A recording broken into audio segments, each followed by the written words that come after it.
안녕하세요. 저는 30대 여자입니다. 저는 구두방을 운영하는 부모님 곁에서 자랐어요. 부모님은 구두 수선은 물론 구두 닦기까지 장인정신으로 해내셨는데 지저분했던 구두에서 반짝반짝 광이 나는 걸 보면서 너무 신기했던 기억이 나요. 저는 어릴 때부터 부모님과 함께 구두방에 있는 걸 좋아했는데 자연스레 부모님의 귀와 입이 되어드리곤 했습니다. 얼마예요? 2,000원이요. 꼬마야, 네가 가격을 알아? 여기 쓰여 있어요. 저는 손님께 벽에 걸린 가격표도 안내해드리고 행여나 엄마 아빠가 손님의 구체적인 요구사항을 못 알아들으시면 대신 수화로 전해드리기도 했어요. 아, 부모님이 귀가 안 들리시니? 네, 두 분 다요. 그럴 때면 저에게 과자를 사 먹으라며 용돈을 주시는 분들도 있었는데 받았다가 엄마에게 호되게 혼난 적이 있어요. 엄마는 수화로 네가 고하냐, 부모가 돈을 못 버느냐. 그게 아닌데 왜 대가 없는 돈을 그냥 받느냐. 그런 건 구걸이라고 하는 거다. 어린애가 알아듣기엔 어려운 말이었지만 크면서는 구걸이 뭔지 알게 됐죠. 물론 그때 이후 손님들이 주는 용돈을 받은 적은 없었어요. 그러나 고등학생이 됐을 쯤 엄마에게 해주고 싶은 말이 있었습니다. 엄마, 내가 이제 알게 된 게 하나 있어. 들어볼래? 엄마에게 수화로 말했더니 엄마가 고개를 끄덕이더라고요. 어릴 때 나한테 용돈 주던 구두방 손님들 말이야. 그건 내가 구걸한 게 아니잖아. 근데 왜 구걸이라고 했어? 엄마는 화들짝 놀라더라고요. 그러면서 수화로 그랬어요. 자신이 장애를 갖고 있다 보니 열등감이 심했다면서 잘못된 표현을 해서 미안하다고 하셨죠. 우리 부모님은 그런 분들이었어요. 비록 귀도 들리지 않고 말도 못하는 분들이었지만 저를 동등한 인격체로 대우해 주셨어요. 학교에 가보니 부모님의 잔소리에 진절머리를 치는 친구들부터 오늘도 엄마랑 싸웠다며 성을 내는 친구들도 많았는데 오히려 우리 가족은 언성을 높일 수 없어서 그랬는지 큰 다툼이 없었던 것 같아요. 부모님은 서로의 부족함을 감싸며 사셨고 부모님의 장애를 닮지 않은 저를 무척 자랑스러워하셨어요. 제가 공부도 열심히 했거든요. 부모님의 꿈은 제가 번듯한 대학에 가서 본인들이 살아본 적 없는 삶을 마음껏 사는 것이었습니다. 티는 내지 않았지만 부모님의 꿈을 이뤄드리고 싶었어요. 엄마 아빠가 열심히 구두를 수선하고 닦는 이유도 하나였거든요. 저에게 좋은 걸 주고 싶어서, 저를 좋은 집에서 키우고 싶어서, 저에게 좋은 걸 사주고 싶어서, 제 대학 등록금을 내주고 싶어서. 제가 클 때마다 엄마 아빠의 목표는 내용만 달라졌을 뿐 늘 저를 향해 있었습니다. 다행히 전 매번 1등만 하는 모범생이었어요. 고등학교 때까지 1등을 놓쳐본 적이 없었고 결국 서울대에 들어갔습니다. 부모님이 열심히 모으신 등록금은 필요하지 않았어요. 장학금을 받았거든요. 사실 대학에 가도 제 일상이 크게 달라지지 않을 거라고 생각했어요. 다음 목표는 좋은 직장에 취직하는 거였고 그러니 또다시 공부를 열심히 하는 게 제 목표였거든요. 하루는 밤늦게 도서관에서 나오는데 저 앞에서 남자 동기가 저를 기다리고 있더라고요. 어? 왜 여기 있어? 조별과제 자료는 메일로 보냈는데? 그거 확인했어. 가자.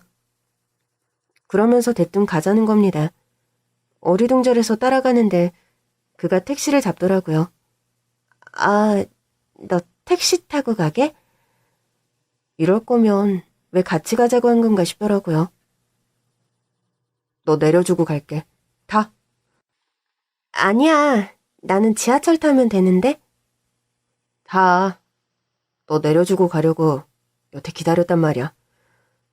갑작스러운 그의 등장에 당황했지만 일단은 탔습니다. 사실 좀 피곤했거든요. 강의의 과제에 과외까지 돌아볼 때마다 할 일이 쌓여있는 것 같은 기분에 자주 몸살이 오던 때였어요. 그래서였는지 택시 안에서 저도 모르게 잠이 들었나 봐요. 이상한 기분에 깨어보니 택시가 집 근처에 서 있더라고요. 일어났어? 언제 도착한 거야? 방금 도착했어. 기사님, 감사합니다. 여기요. 동기는 택시비를 냈고 미터기에 찍힌 금액을 보는데 요금이 너무 많이 나온 겁니다. 저는 놀라서 돈을 내려는 동기의 손을 막았어요. 아저씨, 요금이 왜 이래요? 우리가 학생이라고 바가지 씌우시는 거예요? 아니에요. 진짜 이만큼 나온 건데. 말도 안 돼. 저 전에 차 끊겨서 택시 한 번 탄 적 있는데 이렇게 많이 나올 리가 없어요. 동기가 저를 말리더라고요. 괜찮아. 내고 내리자. 아저씨, 감사합니다. 그러나 저는 물러설 수 없었습니다. 야, 이건 아니지. 너 이 돈 어디서 난 거야? 용돈 받은 건데? 그럼 더더욱 이렇게 쓰면 안 되지. 부모님이 힘들게 버신 돈이잖아. 이 말도 맞긴 한데 이 요금은 제대로 측정된 게 맞아. 네가 2시간이나 택시에서 잤거든. 저는 결국 민망해하며 택시에서 내렸고 동기는 웃음을 참지 못하는 얼굴로 물었어요. 너 민망할까봐 말 안 하려고 했는데 왜 그렇게 화를 내? 아니, 우리가 어리다고 바가지를 씌우나 싶어서 그랬지. 나도 그 정도는 계산할 줄 알거든. 너만 서울대생이냐? 나도 서울대생이다. 몸이 더워서 그런 건 아니고 그냥 아까워서 그랬어. 나도 농담이야. 실은 네가 내 돈 걱정하는 게 좋았어. 근데 기사 아저씨도 2시간이나 기다리셨거든. 그 정도는 받아야지. 못 살아. 왜 그랬어? 그냥 깨우지. 넌 늘 잠이 부족하잖아. 그 순간 좀 놀랐어요. 늘 잠이 부족한 건 사실이었지만 그걸 동기가 알고 있는 게 신기하더라고요. 네가 그걸 어떻게 알았어? 같이 과제할 때도 맨날 하품하고 있고 가끔 연락 안 돼서 물어보면 늘 졸았다고 하잖아.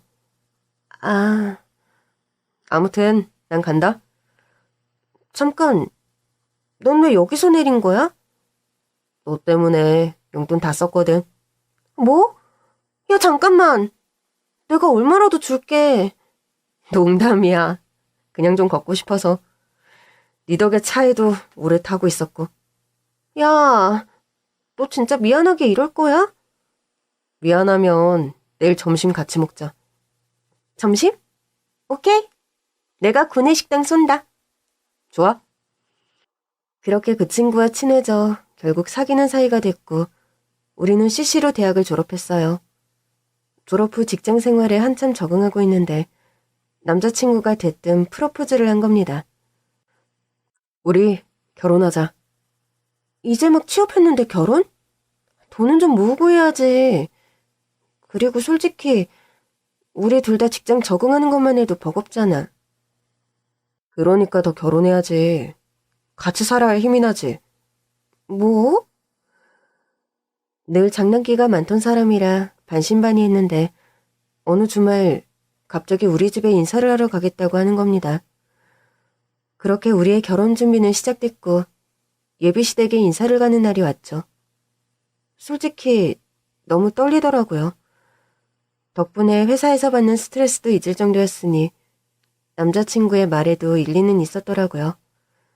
힘드니까 더 같이 해야 한다는 말.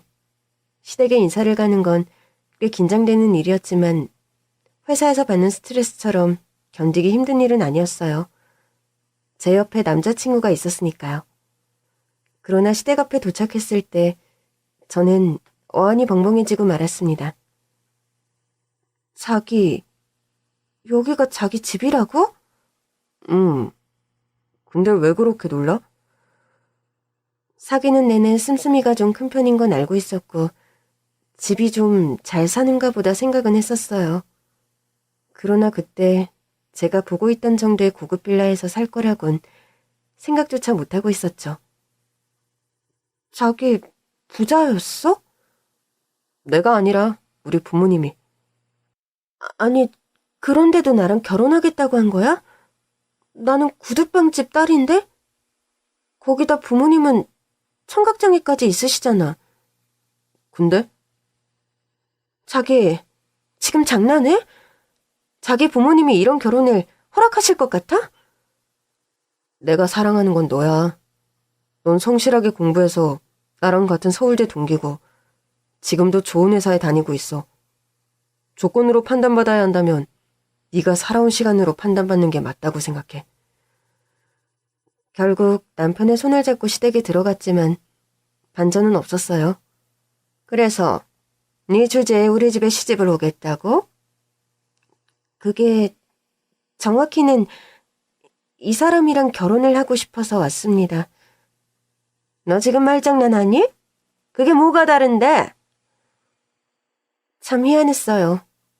들어가기 전까지만 해도 잔뜩 위축돼 있었는데 막상 제 손을 잡은 남자친구를 보니 용기가 생겼어요. 제가 이 집에 시집을 오는 게 아니라는 뜻입니다.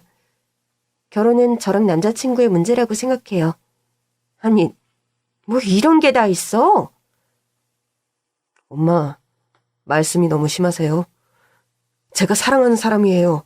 예의를 갖춰주세요. 아들, 얘 하는 걸 봐. 벌써 이렇게 말대꾸를 하는데 너랑 결혼하고 나면 더 난리겠지? 엄마가 먼저 인격 모독하셨잖아요. 내가 뭐래? 네 주제라니요. 이 사람 저랑 같은 서울대 동기예요. 직장도 좋고요.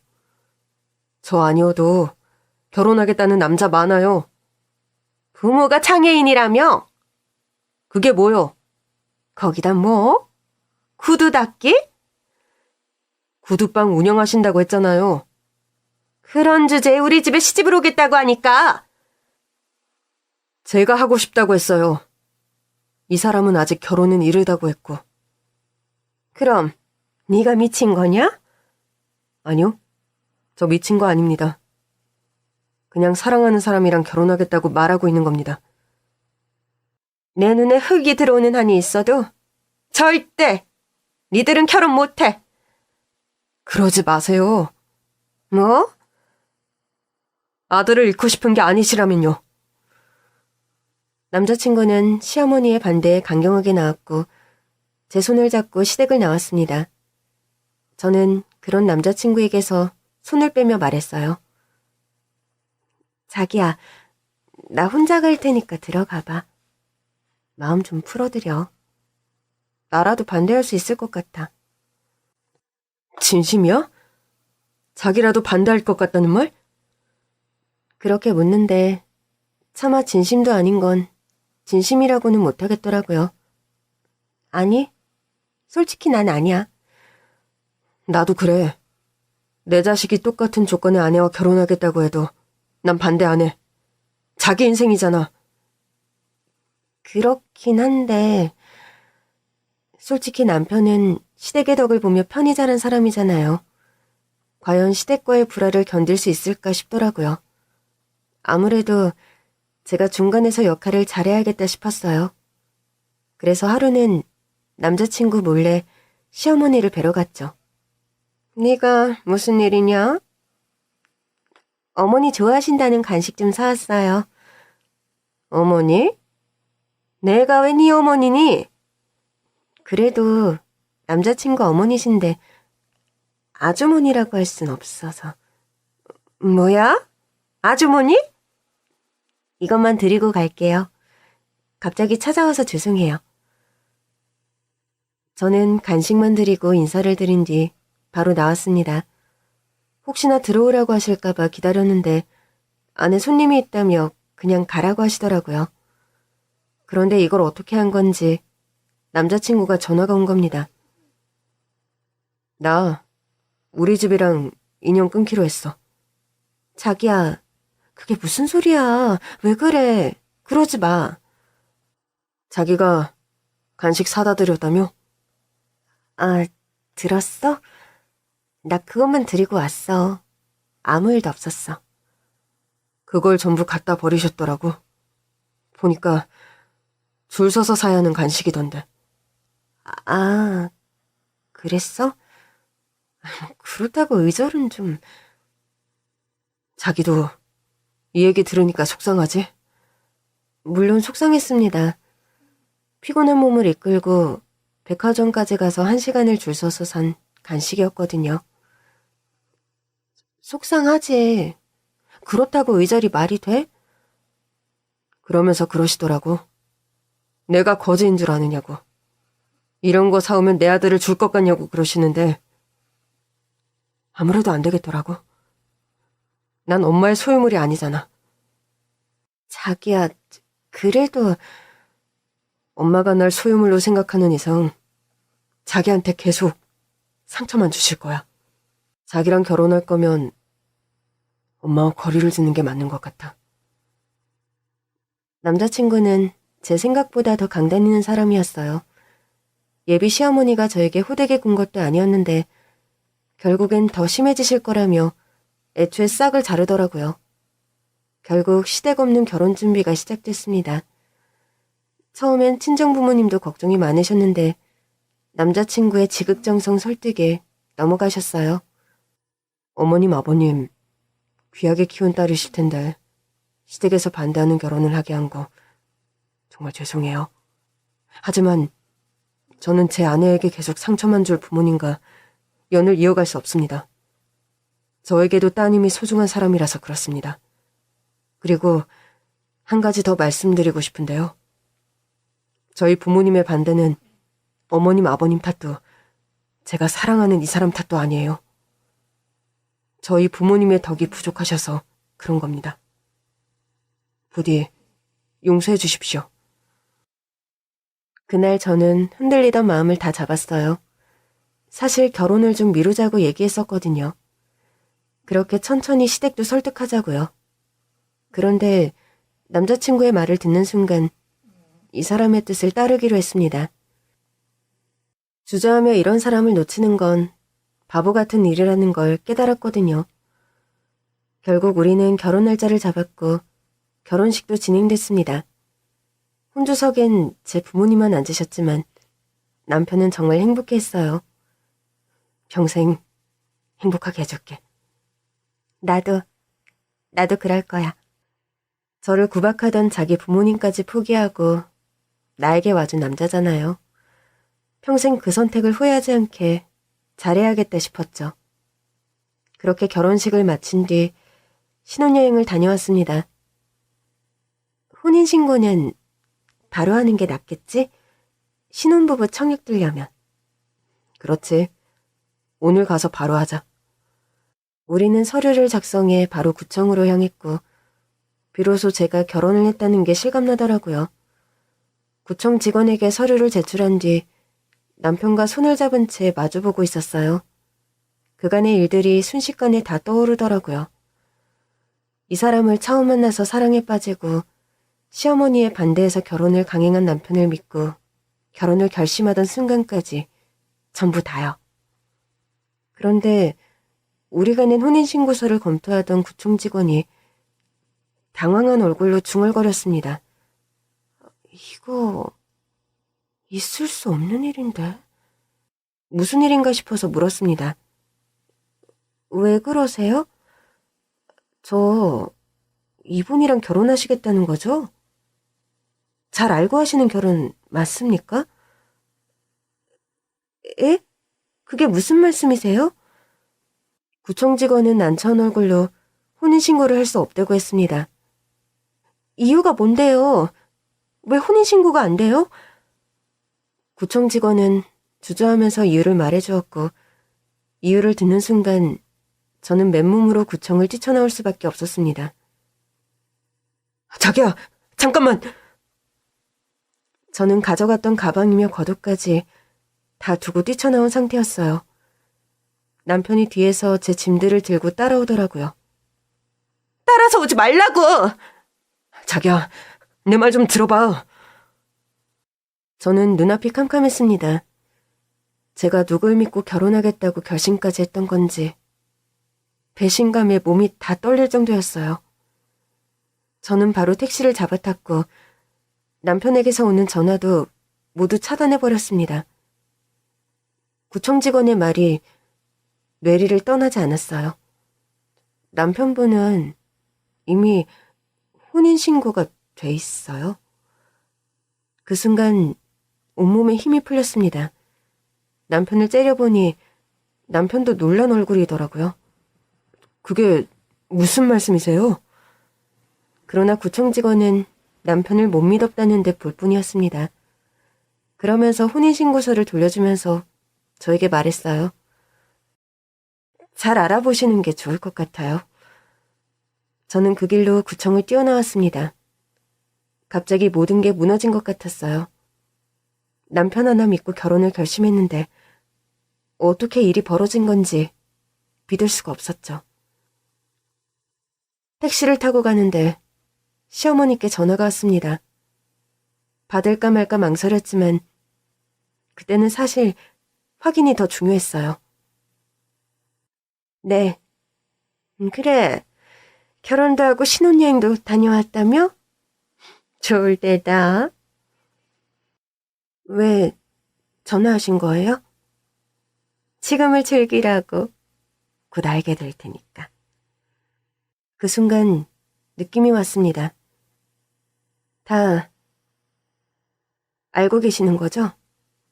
어머, 너도 알았구나. 왜 말씀 안 하셨어요? 제가 싫으셨으면 그 말씀부터 하셨으면 됐잖아요.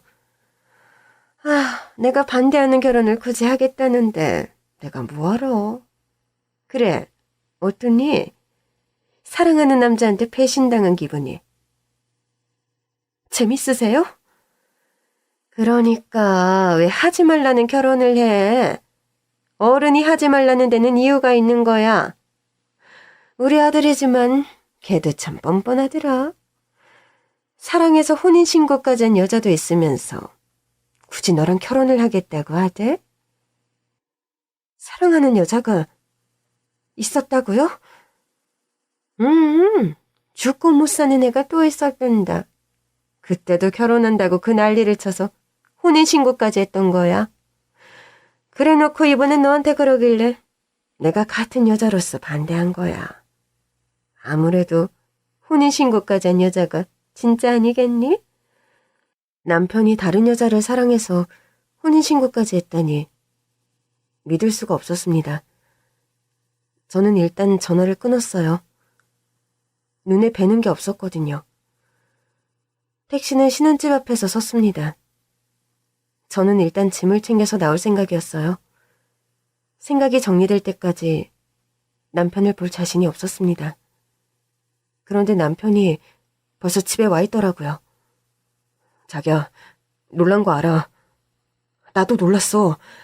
그래도 내 말은 들어야 할 거 아니야. 나한테 하고 싶은 얘기가 있으면 기다려. 내 충격이 좀 가라앉을 때까지. 그 다음에 나도 확실히 시시비비는 가릴 거야. 자기야, 나도 몰랐던 일이야. 그게 말이 돼? 자기가 몰랐다는 게? 나 좀 믿어줘. 내가 한 거 아니야. 자기도 알잖아. 우리가 연애한 기간이 몇 년인데 내가 딴 여자를 보는 게 말이 돼? 그럼 혼인신고된 여자도 아예 모르는 여자야? 아니, 그건 아닌데. 그러면서 남편이 난처해 하더라고요. 아무래도 절 속인 게 분명 있는 눈치였어요. 어머니께 전화 받았어. 당신이 죽고 못 사는 여자랑 혼인신고했다고 하시던데? 뭐? 설마 우리 어머니 말을 믿는 거야?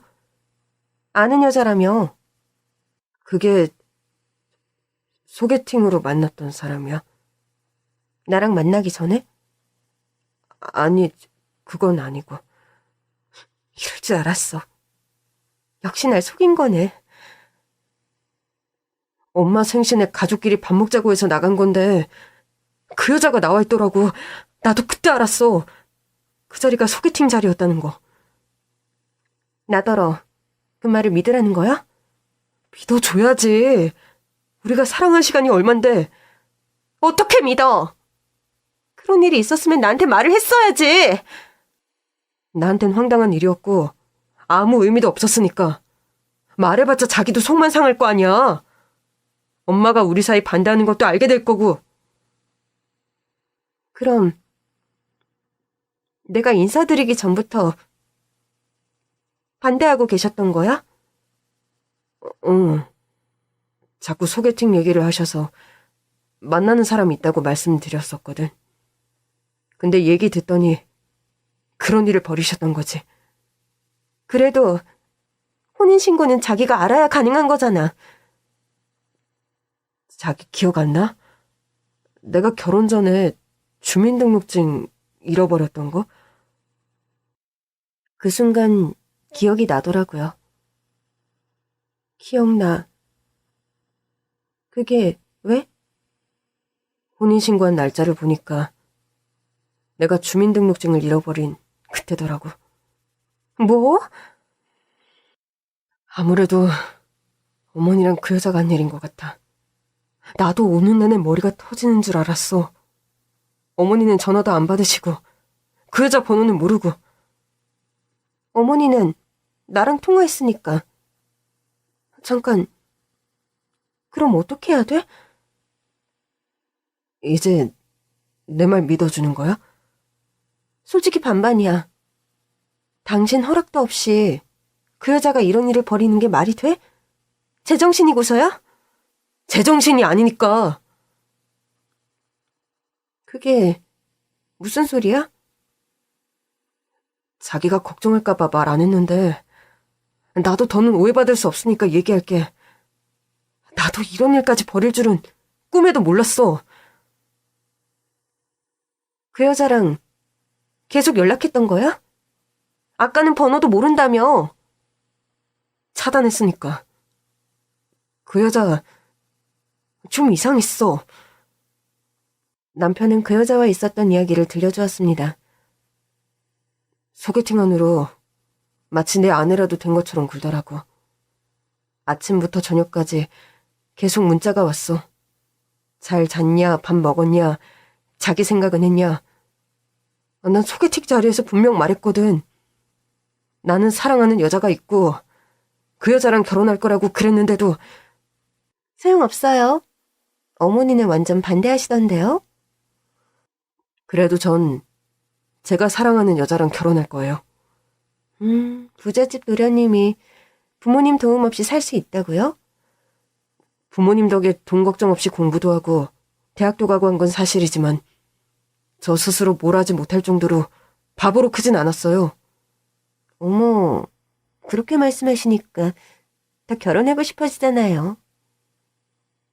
뭐라고요? 우리 집 꽤 잘 살아요.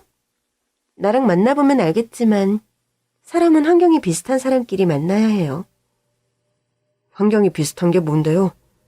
그저 집에 돈만 좀 있으면 비슷한 환경입니까? 그럼 뭐가 더 필요한데요? 무슨 일 하세요? 역시 저한테 점점 궁금한 게 생기나 봐요. 네? 전 그냥 신부 수업 받고 있어요. 좋은 남자 만나서 결혼해서 한 남자의 아내가 되는 게 꿈이죠. 역시 저랑 다른 분이네요. 저는 자기 삶을 열심히 사는 사람이 좋습니다. 제 여자친구처럼요. 그런 여자 결국 피곤해요. 여자란 자고로 남편을 내조해야지. 자기 잘난 맛에 사는 여자가 좋아요? 나처럼 예쁘고 몸매도 좋고 돈도 많은 여자보다? 돈은 그쪽이 아니라 부모님이 많은 거겠죠? 결국 내 돈이죠. 내 몫인데. 그럼 원하시는 꿈 잘 이루시길 바랍니다. 응원해주는 거예요? 그럼 허락으로 할게요. 저 말고 다른 사람 찾으시라는 뜻입니다. 남편은 그렇게 자리에서 일어났다고 해요. 그런데 그 주 주말 시어머니의 생신을 축하하는 진짜 가족 식사 자리에 그 여자가 왔다고 합니다. 어머니, 생신 축하드려요. 아, 예쁘기도 하지. 역시 우리 아들이랑 참 잘 어울린다니까. 아니, 대체 저분이 여길 왜... 아들, 너무 매정하게 굴면 못 써. 나중에 결혼하고 어떻게 감당하려고 그러니? 여자가 한을 품으면 운요월에도 서리가 맺힌다고 했다. 그런 일 없을 겁니다. 제가 곧 여자친구랑 인사 온다고 말씀드렸잖아요. 글쎄, 난 귀머거리 부모 밑에서 자란 애를 며느리로 받아줄 생각이 없다니까? 보시면 생각이 달라지실 거예요. 저 여자분보다 훨씬 더 자기 삶을 열심히 산 여자예요. 더더구나 이렇게 막무가내로 남의 가족 잔치에 찾아올 만큼 개념이 없는 사람이 아니고요. 어머니, 저 사람 말하는 것 좀 보세요. 저 진짜 속상하려고 해요. 아들, 말이 너무 심하잖아. 어머니야말로 심하시죠. 저 이제 어른이에요. 어머니 마음대로 이러시는 거 불쾌해요. 행여나 제 여자친구 앞에서 이런 일이 있었다는 거 말씀하지 마세요. 그 사람이 불필요한 신경 쓰는 거 싫습니다. 남편은 그대로 자리를 떠나려고 했는데 그 여자가 와서 팔짱을 끼며 잡았다고 해요. 왜 이래요? 좋은 날에. 같이 밥도 먹고 나랑 더 친해져요. 그럼 자기 생각도 바뀔 거예요. 자기라뇨. 이거 놓으세요. 남편은 그 여자의 손을 뿌리치고 나갔고 그 후로는 시어머니도 그 여자도 한동안 잠잠했다고 했습니다. 그래서 포기하신 줄만 알았지. 당신 앞에서도 그 얘기 안 하시길래. 듣고 있는데도 믿기지 않아. 어떻게 당사자 허락도 없이 이런 일을 벌일 수 있어? 나도 황당해. 그러니까 자기까지 속이면서 뒤에서 이런 일을 꾸몄다는 거 아니야. 실은 그래서 어머니랑 연 끊으려고 했던 거야. 자기한테 하시는 거 보는데 불안하더라고. 이대로는 또다시 다른 여자랑 나를 맺으려고 하실 수도 있겠다 싶었어. 어쩐지 어머니가 겉으로 보기엔 나한테 심하게 하시는 거 없었는데 자기가 연까지 끊는다고 해서 이상했어. 좀 심한 거 아닌가 싶기도 했고. 그랬을 거야. 비로소 저는 남편에 대한 오해를 풀 수 있었습니다. 남편이 저를 꼭 안으며 말했어요. 내가 바로잡을게. 어떻게? 혼인 무효소송부터 해야지. 우리는 바로 변호사부터 만나보기로 했어요. 변호사도 이야기를 듣더니 황당해 하더라고요. 뭐 이런 경우가 종종 있긴 한데 어머니까지 한통속으로 일을 꾸미다니 놀랍네요. 보통은 상대가 몰래 혼인신고를 해서 문제가 되거든요. 신분증이 없어졌는데 전혀 눈치를 못 챘어요. 어머니께서 같이 해주셨으니 일이 더 수월했겠죠. 우리는 바로 소장을 접수했고 그 뒤 시댁으로 향했습니다. 남편은 혼자 가겠다고 했지만 저는 같이 가야만 했어요. 그런데 시댁에 그 여자가 와 있더라고요. 그래, 왔니? 어째 둘이 같이 와? 시어머니는 저를 보며 한심하다는 듯 말씀하셨어요. 그 정도 당했으면 정신 차릴 줄 알았더니 넌 아직도 재밌니? 난 내 아들이어도 이건 너무했다 싶더라. 엄마, 이거 엄마가 하신 거잖아요. 그게 무슨 소리야? 내가 네 혼인신고를 왜 해? 너랑 얘랑 둘이 한 거잖아. 그게 무슨 말씀이세요? 자기, 어머니한테 그게 무슨 말버릇이에요. 우리 둘이 한 거잖아요. 옆에 있는 그분한테 들키니까 잡아떼는 거예요? 저기요, 왜 자꾸 자기라고 해요? 나랑 무슨 사이라도 돼요? 당연히 부부 사이죠. 우리는 서로에게 법적 의무가 있는 부부잖아요. 지금 그걸 말이라고 하는 거예요? 그 여자가 갑자기 눈물을 흘리기 시작했습니다. 여자친구 정리하고 온다고 일단 혼인신고부터 하자고 할 땐 언제고 이제와 들키니까 발뺌이에요? 날 사랑한다고 했잖아요.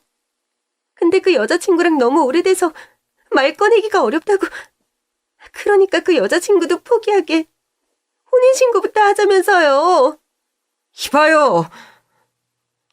눈물까지 흘리며 쇼를 하는데 깜빡 속아 넘어가겠더라고요. 저는 남편의 팔을 잡았습니다. 내가 할게. 어? 저기요. 눈물 뚝. 나 봐봐요. 에? 눈물은 왜 흘려요? 먼저 해야 할 게 있을 텐데. 내가 뭘 해야 하는데요? 사과. 사과부터 해야죠. 당신이 이렇게 일을 만든 거 아니에요? 어머니도 모르고 우리 남편도 모르는 일이면 당신 혼자 저질렀다는 거잖아. 뭐라고요? 어머니, 맞죠? 어머니는 모르시는 일이신 거죠? 혹여나 우리 남편 신분증 훔쳐다 주신 건 아니죠? 그게 큰 범죄잖아요. 제 말에 시어머니가 뜨끔하시더라고요. 당연하지. 난 전혀 모르는 일이라니까? 좋아요. 전 우리 가족 말을 믿으니까 그쪽에 해명하세요. 왜 이런 일을 벌인 건지. 저는 남편을 스토킹했다는 여자만 몰아세웠습니다. 아니, 말도 안 돼. 어머니, 이렇게 나오신다고요? 내가 뭘? 어머니, 이건 아니죠. 어머니께서 신분증 주셨잖아요.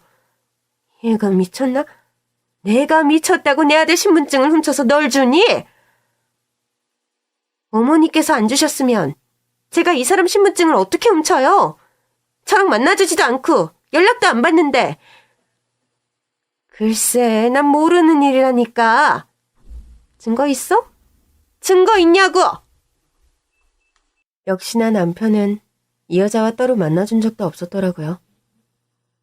그럼 신분증도 그쪽이 혼자 훔친 거고, 이러면 혼인 무효소송 정도로 안 끝나죠.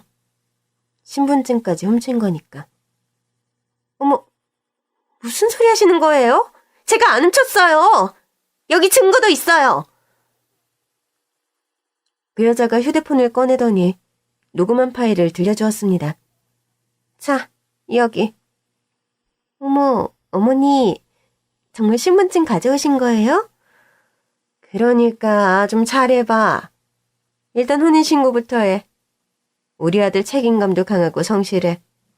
그러니까 혼인신고부터 하면 그 여자애랑 정리하려고 할 거야. 그래도 안 하면요? 그럼 뭐 어쩔 수 없는 거지. 그래도 최선은 다해봐야 하지 않겠니? 아, 죄송해요. 제가 그 사람을 못 꼬셔서 어머니한테 그 사람 신분증까지 훔치게 하고. 물론 제가 해달라고 한 건 아니지만요. 그렇다고 기머거리 부모 밑에서 자란 애랑 결혼시킬 수는 없잖아. 그래도 서울대 출신의 직장도 좋던데 안 아까우세요? 네가 훨씬 아깝지. 아무리 서울대 출신의 좋은 직장 다니면 뭐하니? 재산이 없는데. 이렇게까지 반대하면 우리 아들도 포기할 거야. 결국 걔도 부모 덕에 좋은 집에서 자라 돈 걱정 없이 자란 애잖아. 내 그늘에서 어떻게 벗어나겠어? 저 잘할게요. 당연히 잘해야지. 반반은 얼굴로 잘 좀 꼬셔봐. 남자는 결국 예쁜 여자한테 사족을 못 쓰는 법이다. 그렇겠죠? 여자가 들려준 녹음 파일에 시어머니의 얼굴이 새하얘지셨습니다. 얘, 너 이걸 왜 녹음한 거야? 이럴 때를 대비해서 한 거예요. 저한테 뒤집어 씌울까봐. 너 진짜 미쳤냐? 네가 우리 아들 좋다고 해서 내가 도와준 거잖아. 그렇긴 한데 혼인 무효 소송 건다잖아요. 내가 다 뒤집어 쓸 수는 없죠. 네가 결혼하고 싶다고 했으니까 나도 도와준 거잖아. 네가 안 한다고 포기했으면 내가 이러지도 않았지. 그래서 다 제 잘못이라는 거예요? 가만두니 두 사람이 알아서 진실 공방을 주고받더라고요. 물론 저도 남편도 그 여자가 증거까지 만들어놨을 줄은 꿈에도 몰랐습니다. 그럼에도 덕분에 생각보다 일이 쉽게 풀리겠더라고요. 저는 모른 척 시어머니께 물었습니다. 어머니, 이게 진짜예요? 너무 충격적이네요. 예, 그게 아니라 아무리 제가 싫으셨어도 남편 의견은 존중해 주셨어야죠. 싫다는 사람 신분증까지 훔쳐다가 혼인신고를 하게 하다니. 전 그래도 어머니랑 잘 지내고 싶었는데 정말 안 될 것 같네요. 여보, 더 신랑할 것도 없어. 남편은 시어머니와 그 여자를 향해 말했습니다. 두 사람 다 혼인무효 소송과 별개로 죗값은 다 받게 할 겁니다. 진짜 나는 그냥 당신 엄마가 시킨 대로 한 거라고요. 누가 그런 일을 시킨다고 하는 사람도 정상은 아니죠. 더더구나 제가 싫다고 했으면 당연히 마음을 접어야 하는 거 아닙니까? 대체 왜 사서 고생을 하는 거예요? 내가요? 그래요. 어차피 이렇게 된 거 나랑 부부로 살면 얼마나 좋아요? 결국 이렇게까지 해서 낳아주신 어머니도 고소하고 평생 귀머거리 장인장모 수발이나 들면서 살겠다는 거예요? 그래, 얘 말이 맞다. 이렇게 된 거 그냥 운명이다 받아들이면 서로 얼마나 편해. 너도 돈 많은 장인장모 얻은 거잖아. 내가 다 너 좋으라고 이러는 거잖아. 잠깐만요. 듣자 하니 잘못을 한 건 그 여자와 시어머니인데 자꾸만 우리 부모님이 언급되는 게 불쾌하더라고요. 그래서 우리 부모님이 청각장애를 갖고 있어서 이런 일을 벌였다는 거예요? 결국 그런 거지. 네 부모가 잘못한 거다. 진짜 어이가 없네요. 어머, 아무리 그래도 그렇지. 시어머니한테 말버릇이 그게 뭐예요? 어머니께서 왜 그쪽을 싫어하는지 알겠네요. 허락도 없이 남의 남편 호적에 이름 올려놓고 그게 할 소리예요? 예, 너도 착착해라. 얘도 오죽하면 그렇게까지 했겠니? 내 생각엔 말이다. 결국 네 부모가 모자라서 이렇게 된 거니까 혼인 무효로 하고 서로 덮어줄 건 덮어주는 게 낫지 않나 싶다. 제 생각엔 어머니만 덮어달라고 하시는 것 같은데요. 얘가 아주 지 부모를 닮아서 그런가? 말귀가 어둡네. 나도 허락하겠다 이거잖아. 어쨌든 뭐 미안한 것도 있고 하니까 내가 네 귀머거리 부모 사돈으로 받아준다고. 선심쓰듯 그러시는데 순간 할 말을 잃었습니다. 남편이 제 표정을 보더니 저 대신 시어머니께 말했어요. 엄마, 진심으로 미안하면 그렇게 말씀하시는 것부터 그만하세요. 장인 장모님이 장애를 갖고 싶어서 가지신 것도 아니잖아요. 그럼 좀 번듯하게라도 살든가. 추잡스럽게 구두 닦기가 웬 말이니? 성실하게 살아오신 분들이에요. 듣기 싫다. 아무튼 알았다고. 니들 결혼 인정해준다니까. 이제 그만 좀 하자. 나 머리 아프다. 엄마 머리 잠깐 아픈 게 대수예요? 뭐? 전 알지도 못하는 여자랑 부부관계가 됐어요. 어머니 때문에. 아니, 뭘 알지도 못해. 옛날에는 얼굴도 모른 채 집안에서 맺어준 사람이랑 결혼도 했어. 얼굴도 알고 통성명도 했고 몇 번 봤잖아. 전 사랑하는 여자랑 부부가 되는 게 꿈이었어요. 엄마는 제 꿈을 짓밟으신 거예요. 아들, 너도 쟤 닮아가니? 어쩜 그렇게 말을 못되게 해? 엄마 닮았나 보죠. 뭐야? 엄마도 지금껏 못된 말만 하면서 제가 사랑하는 여자를 제대로 보려고도 안 하셨잖아요. 제대로 보려고 했으면 보였을 거예요. 이 사람이 얼마나 좋은 사람인지. 심지어는 제 호적에 다른 여자가 아내로 올라와 있는데도 제 말을 믿고 여기까지 와준 사람이라고요. 무효소송 한다며? 누가 하지 말래? 우리는 이미 결혼했고 엄마 허락은 필요하지 않아요? 처벌을 원하지 않으시면 제 아내에게 제대로 사과부터 하셔야 할 겁니다. 남편은 저를 데리고 시댁을 나왔습니다. 밖으로 나오니 그제야 눈물이 나더라고요. 결혼 한번 하기 되게 힘드네. 미안해. 자기가 뭐가 미안해. 자기를 탓한 게 아니라 진짜 파란만장하다 싶어서 나온 소리야. 자기도 많이 속상했겠다. 나는 자기만 믿어주면 돼. 그런 사람인데 내가 못 믿고 가버렸었네? 그럴 만한 상황이었지. 나라도 처음엔 경악했을 거야. 맞아. 진짜 경악 그 자체였어. 너무 기가 차다. 다시는 이런 일 겪지 않게 할게. 내가 정신 똑바로 차릴게. 다음날 시어머니께 전화가 왔더라고요. 예, 있잖아.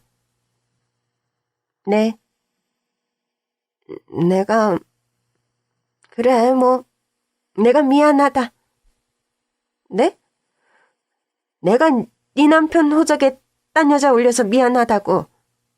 됐지? 뭐가 돼요? 아니, 네 남편이 나 처벌받게 한다고 하니까 네가 좀 잘 설득하라고. 아무리 그래도 자식이 부모한테 그러는 건 하극상이지, 안 그러니?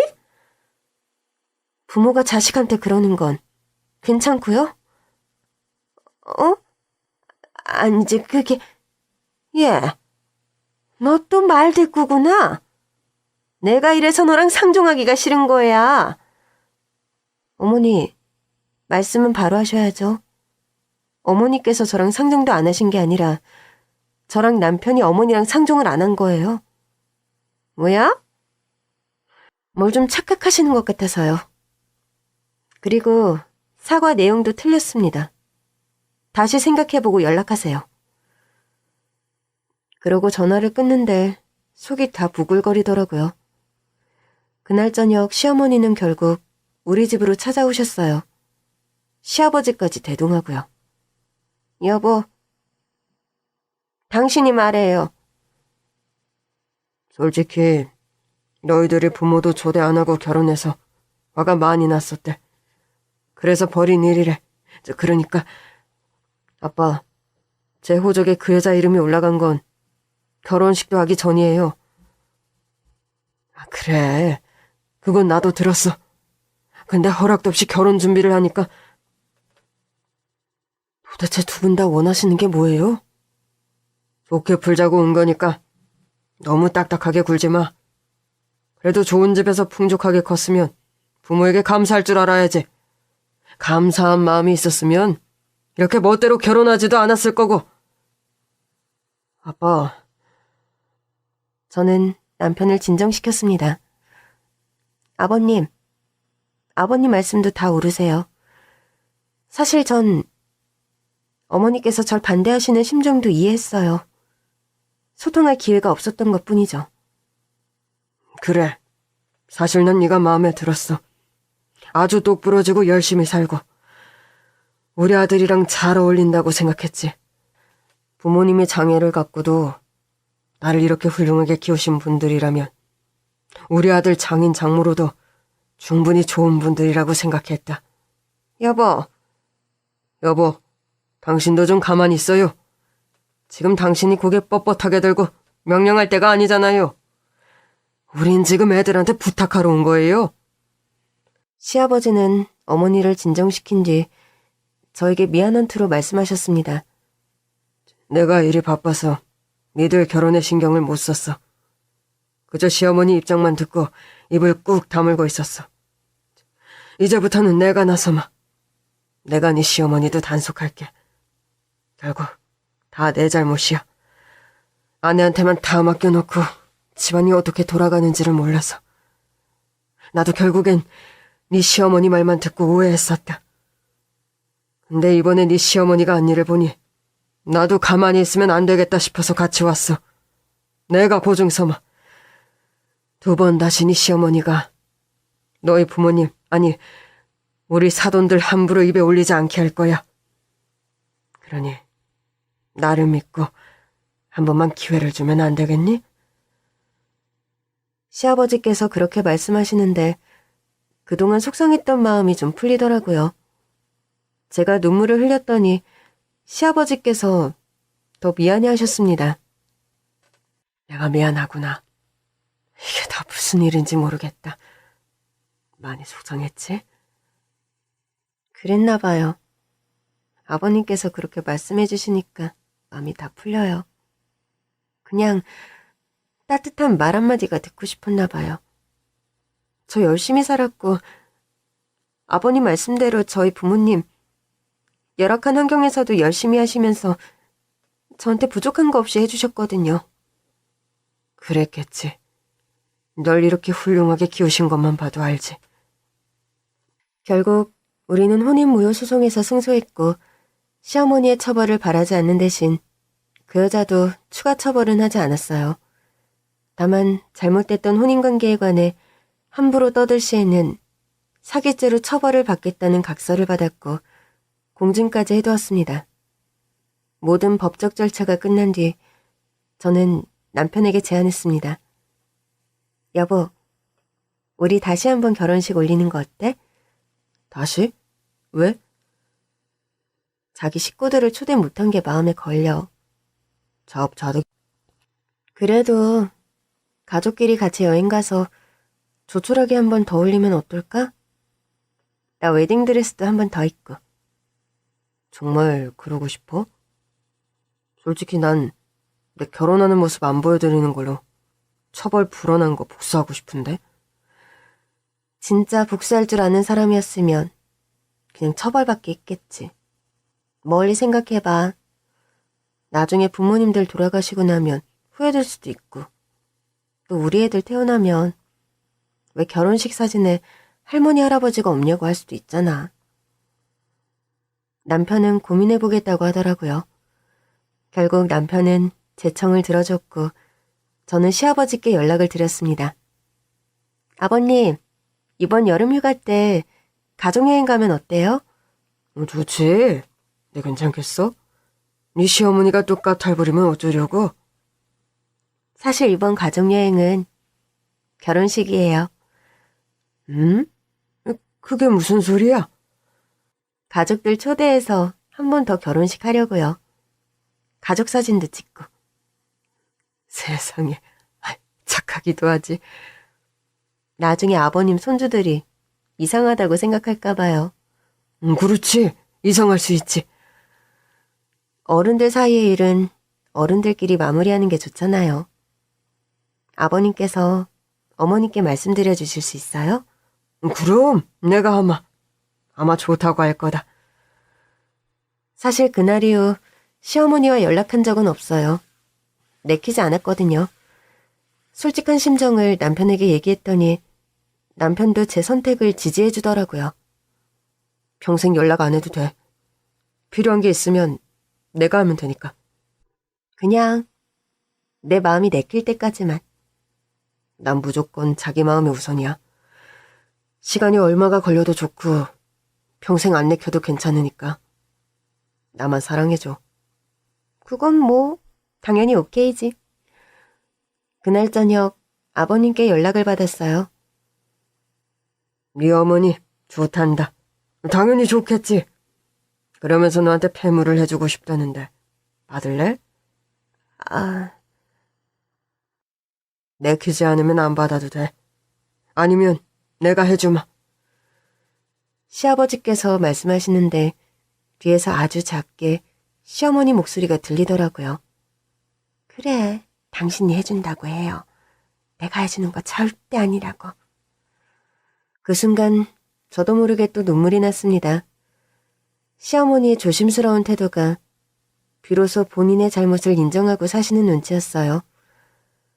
두 번째 결혼식 날 드레스를 입고 준비된 액세서리를 차려다가 표면상으로는 시아버지가 주셨지만 시어머니가 고르셨을 폐물을 다시 열어봤어요. 어쩐지 제 드레스랑 꽤 잘 어울릴 것 같더라고요. 저는 폐물을 착용한 채 신부 입장을 했고 저를 본 시어머니께서도 눈물을 흘리셨습니다.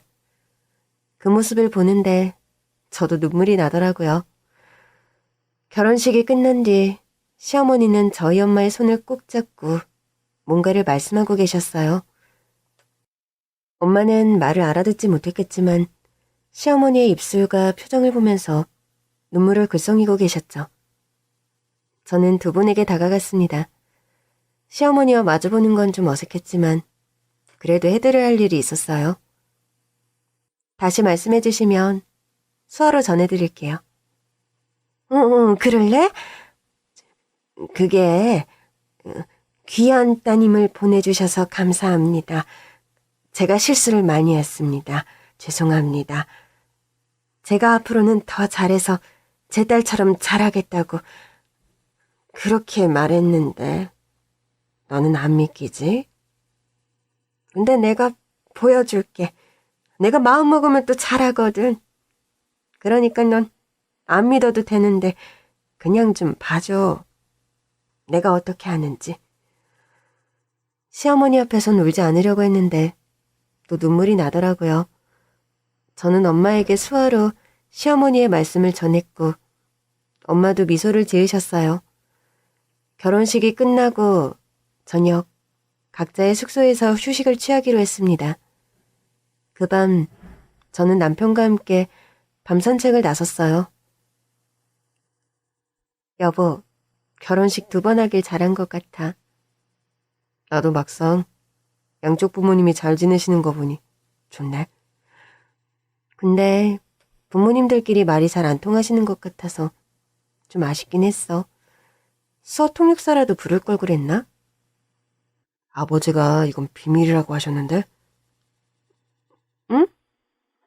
엄마가 수어 배우고 있대. 어? 아빠도 놀랐대. 엄마가 너무 많이 변해서. 다음날 가족끼리 맛집으로 식사를 하러 갔는데 정말 시어머니께서 간단한 수화를 제 친정 부모님께 보여주시더라고요. 아직 이것밖에 못해서. 다음엔 더 능숙하게 해볼게요. 많이들 드세요. 절대 안 변하실 줄 알았던 시어머니도 실수로 완전히 다른 사람이 되셨고 혼인 무효 소송을 통해서 저도 제가 남편을 얼마나 사랑하는지를 새삼 깨닫게 됐던 것 같아요.